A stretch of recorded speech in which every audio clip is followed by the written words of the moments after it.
All eyes are on China's economy as it faces an economic storm, an aging population, soaring youth unemployment, and a real estate crisis. Beijing is trying to turn the tide with stimulus measures.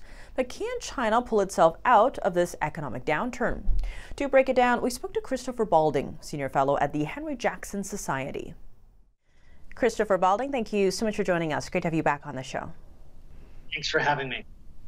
Now, to your point, we are also seeing China having a demographic crisis. They're not, they have a much older population, dwindling workforce. They have the real estate crisis, youth unemployment record highs to the point they weren't releasing those numbers for a while. Given all of the things we are seeing in China's economic state, how do you see those different things either responding or not to these stimulus measures? I think there's going to be really no impact on these measures. The real types of stimulus that we've seen, for instance, is a lowering of the bank reserve ratio, and that's going to free up a small amount of money for them to lend more into the economy. We've also seen a slight lowering of interest rates and things like that, but that's going to have very little impact on stimulating the economy. One of the problems that I think that is very fundamental to the economic bind that China finds itself in is China's economy has existed on boosting supply, more plants, more robots, being able to make more things. Well, the problem now is that there's such a glut of oversupply.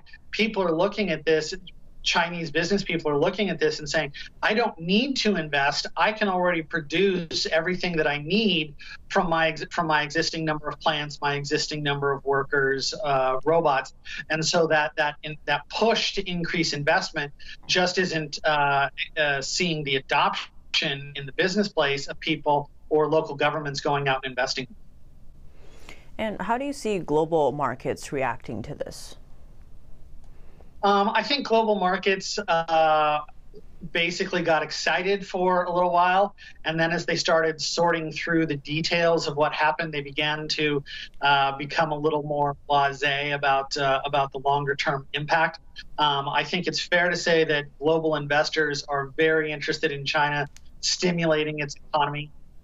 In many raw input sectors, commodities, China accounts for anywhere from 60 to 90% of marginal demand growth. And so a lot of global investors are hoping that China resumes that position.